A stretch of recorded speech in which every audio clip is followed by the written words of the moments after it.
Hey, Shalom Akim, Yabashim Shabrak Dam. His brother Manisha, DC Kim, just about to bring another lesson. Just to remind, Jake here that, Babylon's not our rest, It's something you always gotta remember. Don't get comfortable. So just a quick example of how, the heathen too gonna get a taste of the bitterness of Babylon. You know, just because folks are advancing in their careers, you know, getting a taste of that American dream doesn't mean, that they're exempt from the wickedness in this place.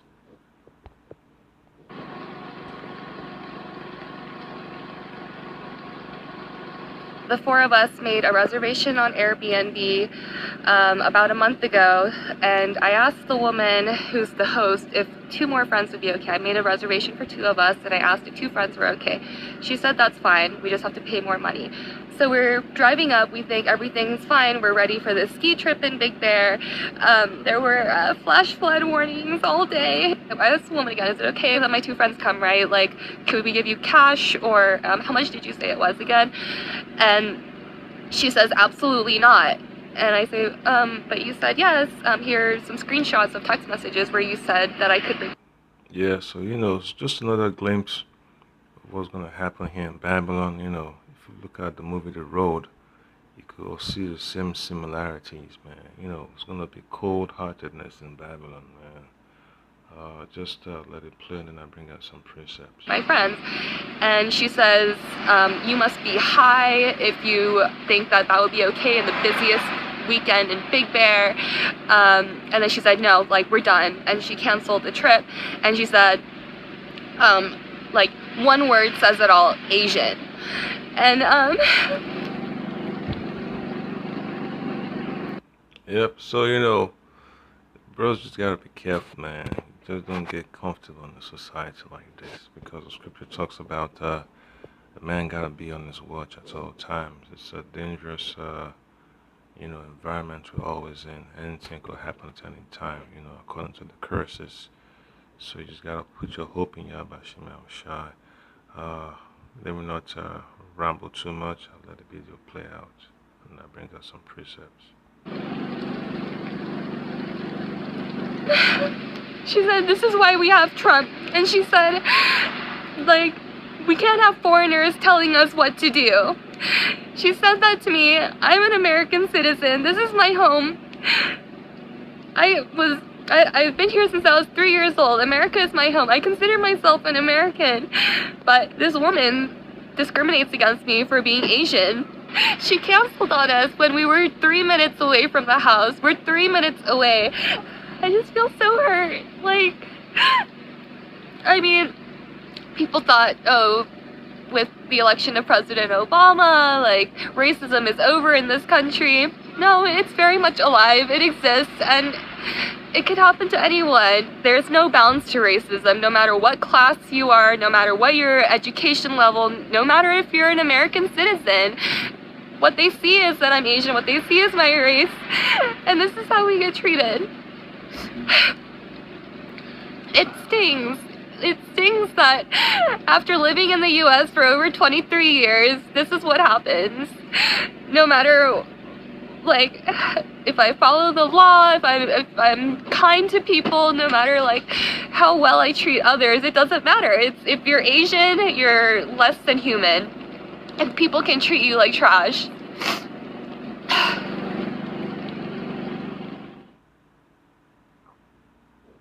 Yeah, so that was it, Akim. Let me just bring out the precepts now.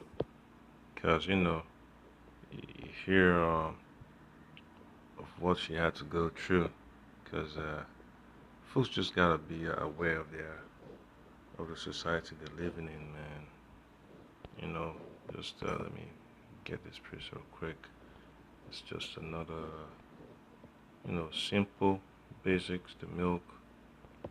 So this is Micah chapter 2 verse 10. She talks about being Asian, and going back a little bit into history, that election of Obama kind of proved that racism was over. But she had a solid point that it's alive and well. It doesn't matter what demographic you're from, it's always going to be there. But that's the way the Most High set it up. The schisms, the improprieties in this society. That's where the Most High has ordained this place to be. So America is basically for the elite, to have a nice time, at the expense of the misery, at the expense, seeing people suffer. Doesn't matter what race they are, whoever needs to be thrown under the bus will be thrown under the bus for them to get their gain.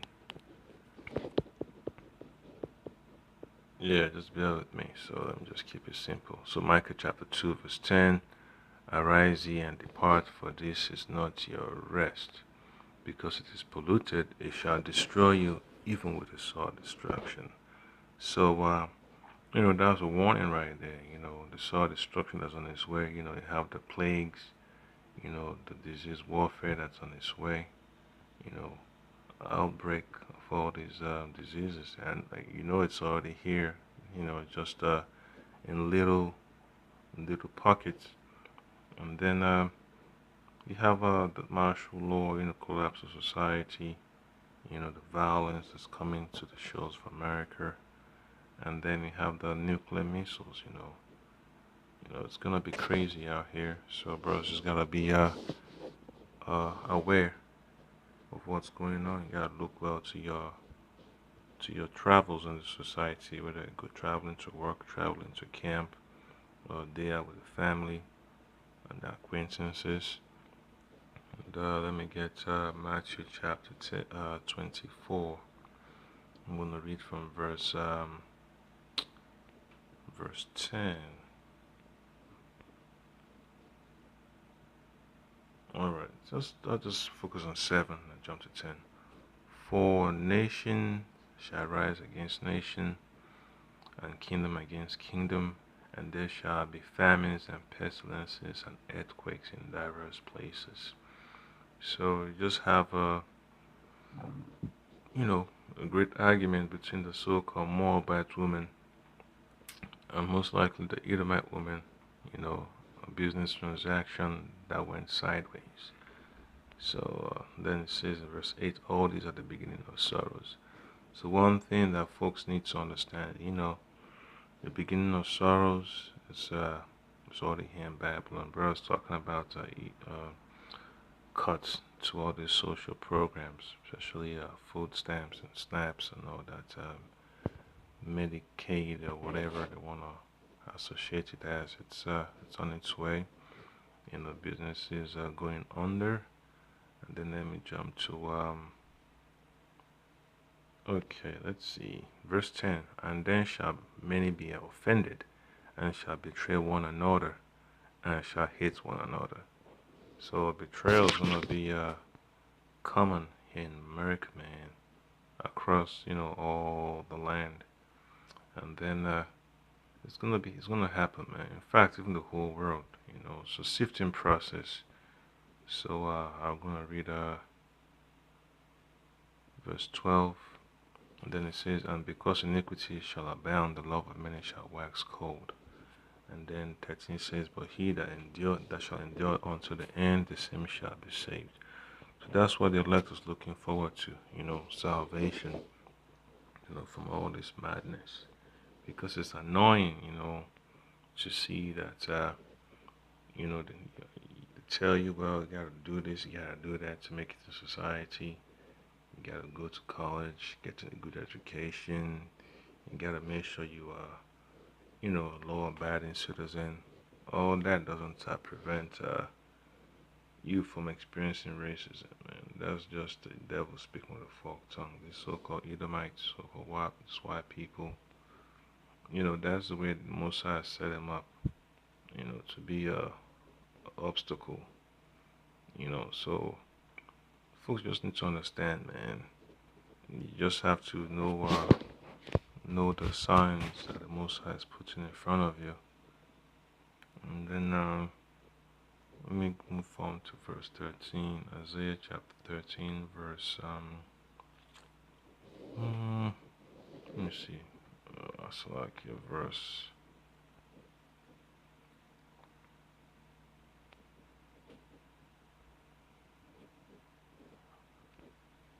14. Okay. It says, and it shall be as a chaste roe.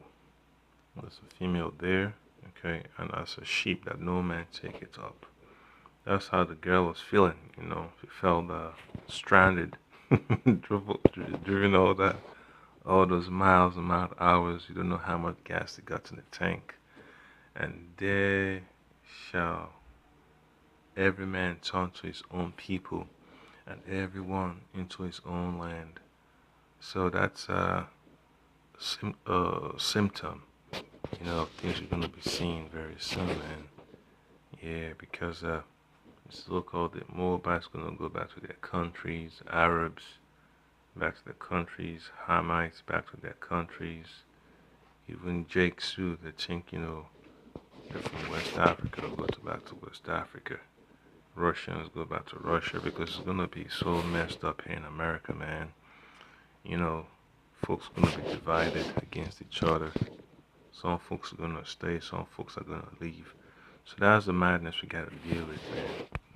You know, the same folks telling you gotta do well in society will be the same folks packing their bags, trying to go back to their own country. You know, but hey, Scripture talks about the Arabian not pitching tents here anymore. The same thing with the Asian and the Hamites too, man.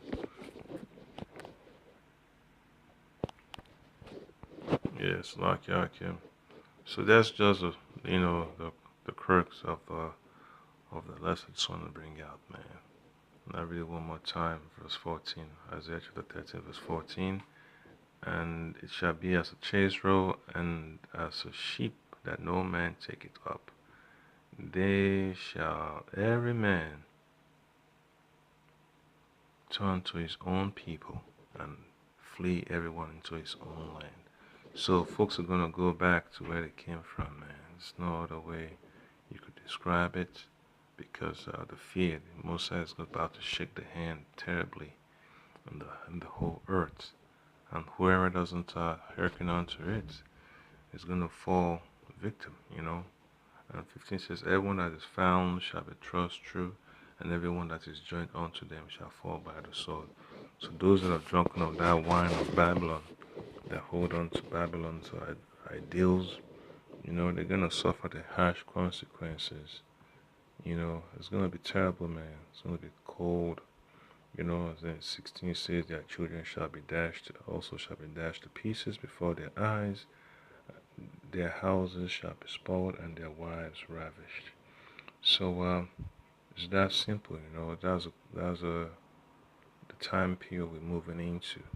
So that being said, all praises to Yabashim Yahushua, double honors and salutations to the hopeful elect and especially the elders and apostles of Great Millstone.